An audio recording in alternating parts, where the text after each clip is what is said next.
Hello again, everybody out there, doing whatever it is you guys do. You know, I just realized something. I suck with intros. In fact, I suck with English, even though it's my native language. So, you know, I have gotten a lot of great replay submissions from the clan as of late, but one necessarily just stuck out to me, and that's, you know, my Deputy Commander's replay.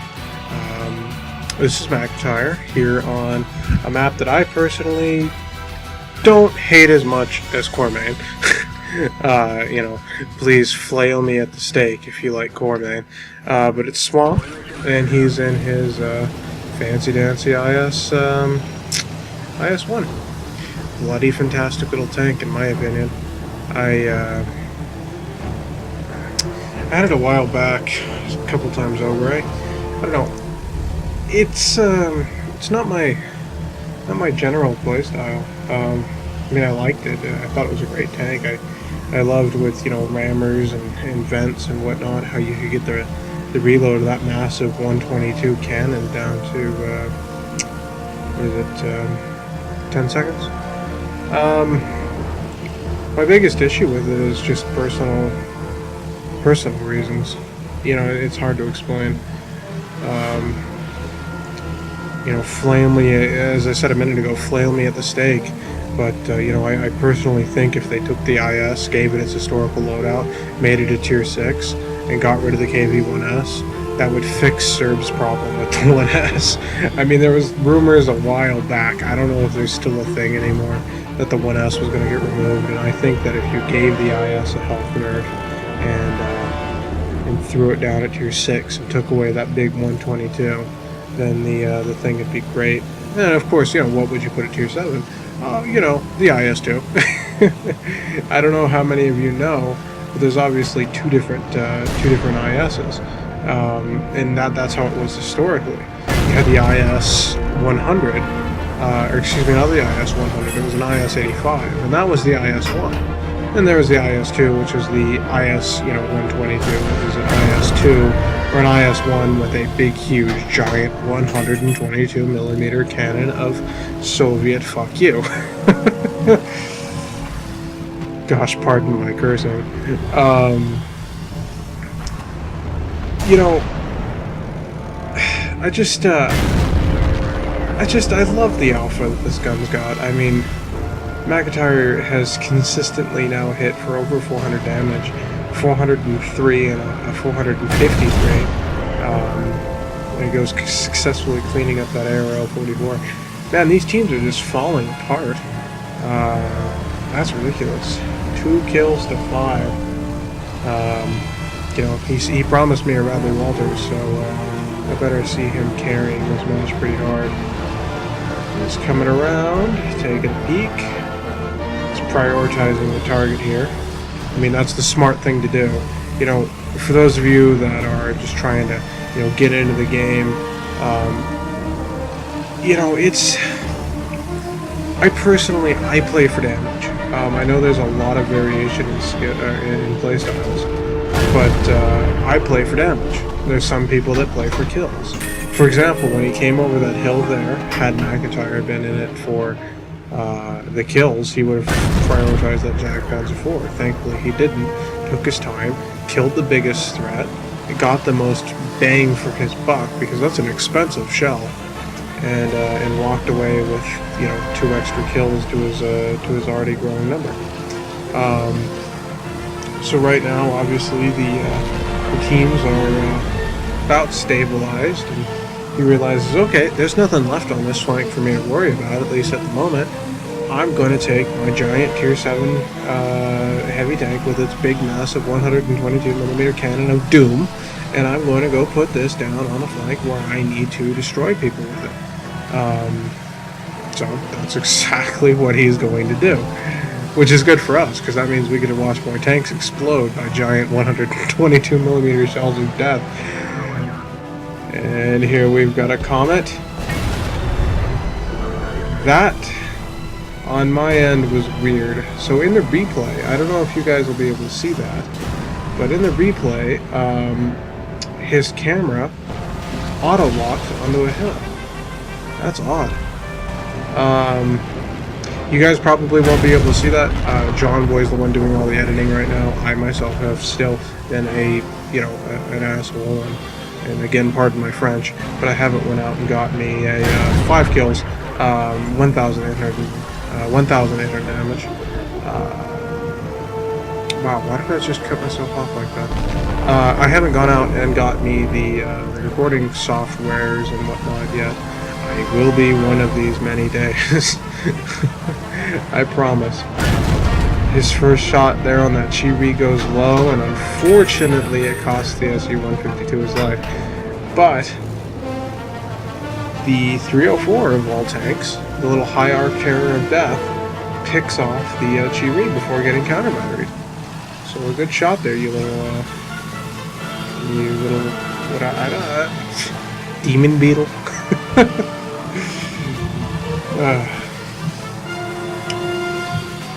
Yeah, that's something I really like. FE304 matches. I've gotten one submitted to me by Jersey. It's in an older video. He basically goes around and TD modes half of the match. It's bloody fantastic. So here we go. McIntire picks off the kill, gets his top gun, 2163 damage. We've got 3 tanks left on the enemy team. And if I'm not mistaken, Radley Walters has 8 kills. So we know for a fact that McIntire will be walking away with 2 more of these kills. It's down to him and the SU-100. And people are complaining about hacking. You know, if I can share just a personal gripe here on the TeamSpeak channel, nice shot SU-100. Really, really. I mean, McIntire could have taken the kill, but whatever. Hey, it works. Yeah, if I may gripe, the people that immediately jump on hacking is it's kind of disappointing. And there's the SU-100 being an upstanding civilian and letting McIntire have this gloriousness that is the excuse me. Jonboy, just go back there and I don't know, put some sort of noise over that massive cough, please. Finds the M44, he lines up a shot, misses, gets hit by the left H, loses his commander. M44 seems to, kind of looks like he doesn't even care that he's there. Fires, tracks the M44 with the 122mm cannon. Are you kidding me? The left H is still shelling. I really want one of those. They had one on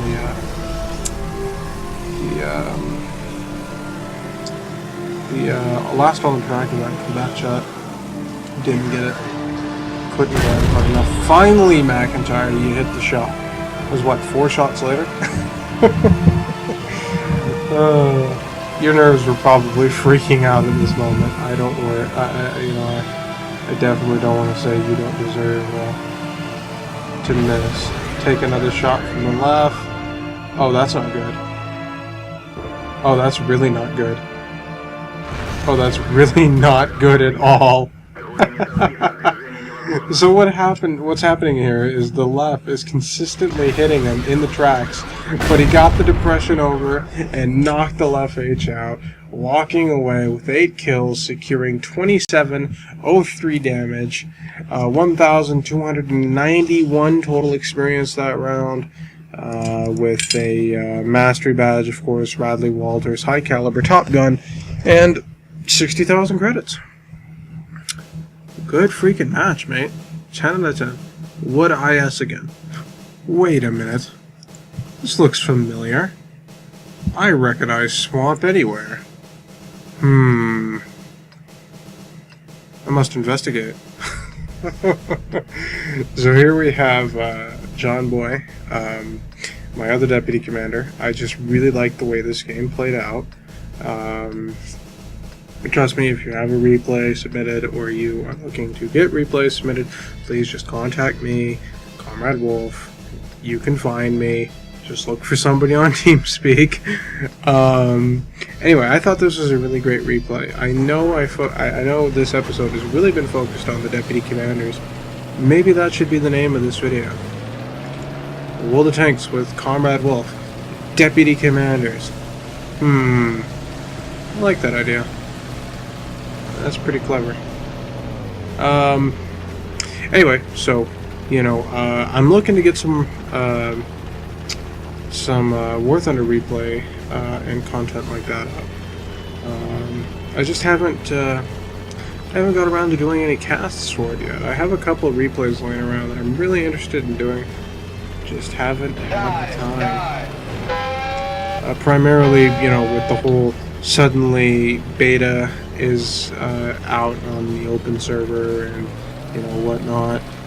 I don't know, it's an interesting tidbit, the way War Thunder replays work. At least so far, to my knowledge, I haven't been able to get any older replays to work on my end. Now, I don't know if maybe I'm just doing something wrong or if this is a major issue. Honestly, I didn't research it too in depth. I just let it be. I figured, you know, I can get a replay from a current update of the game. We'll go from there, you know, whatever. Anyway, back to the replays, because I'm rambling on about War Thunder, of all things. So, it's a very different game from the one you guys just watched. Same side, same, you know, 122mm cannon, but this one is being focused on the other side of the map. Obviously, unlike McIntire in the first game, Jonboy went to the JK line and is directly in the face of this poor American T-29 that cannot bend strong Soviet armor. Oh god, I just lost several people's respect. Seriously though, the IS-6 is an amazing machine. I'm sure I've said this somewhere before. There's Jonboy securing his second kill. I'm sure I've said this somewhere before. IS-6 is too OP 5 meat, please nerf. The armor is ridiculous. You know, on paper it seems awfully thin, but it's the angling and the sloping of the armor. And it does that. Jonboy's been in a head-on engagement with several tanks up to this point, and tanks that shouldn't be trifled with. You know, the T-20, nice! Ammo rack! Oh my. Oh, that poor tiger.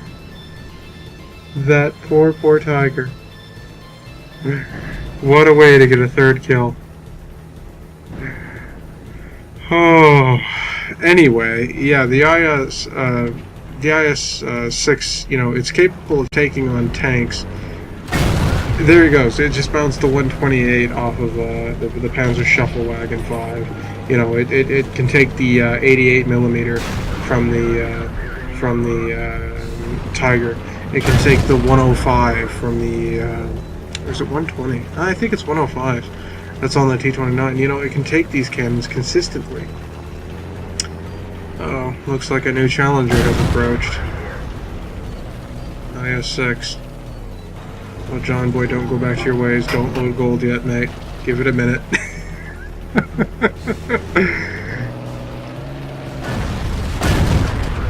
7 rounds. He's loading his gold. I don't blame him. Honestly, when I'm in my IS-6, which I suck in, I might add, I don't know. I really don't know how people are that good in theirs. I suck in my analysis if I'm in a platoon, and that's from somebody that plays heavy tanks, you know, religiously. I love my IS-7, and I absolutely adore my IS-3. It's just that IS-6 and I just don't get along. 4,146 damage, by the way, with 4 kills. I mean, bloody fantastic match. His team is just rolling over the top of the enemy right now. On every turn, they're just stomping.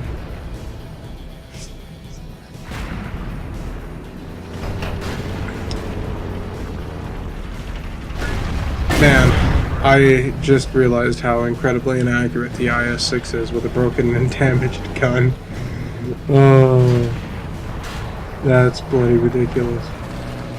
if Jonboy's not lucky, this will be that last shot he did on the IS-6 will be the last penetrating shot he does.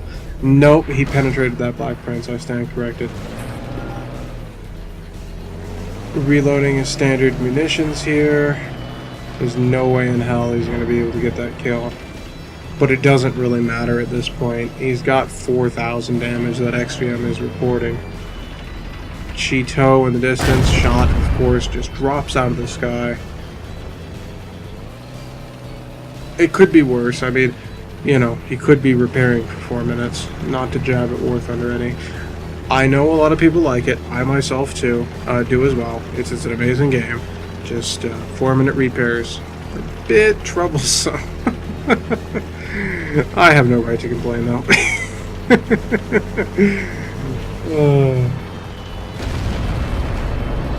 Takes another pop shot, misses, almost hits the T-69, believe it or not. And the base caps. So, all in all, not a bad game at all. I mean, you know, I just wish I was half as good as Jonboy was in his IS-6. So anyway, he rounds out the game with 130,000 credits, almost 2,000 experience, a first-class master badge, high caliber, 4,555 damage with 4 kills. Literally have no complaint there. Bloody, fantastically played match. Something that I wish I could do. Anyway, I do not mean to ramble on, because we don't want another 35-minute video or a 25-minute video. So, thank you very much. Thank you very much, everybody. This has been Comrade Wolf, failing at speaking the English language. I look forward to failing to speak the English language in the next video. So please toss me your replays, so I can fail English all over them. Anyway, have a nice evening, everybody. Have a nice day. Have a nice week. Have a nice weekend, whatever it is at the time you're watching this video. And I'll see you around.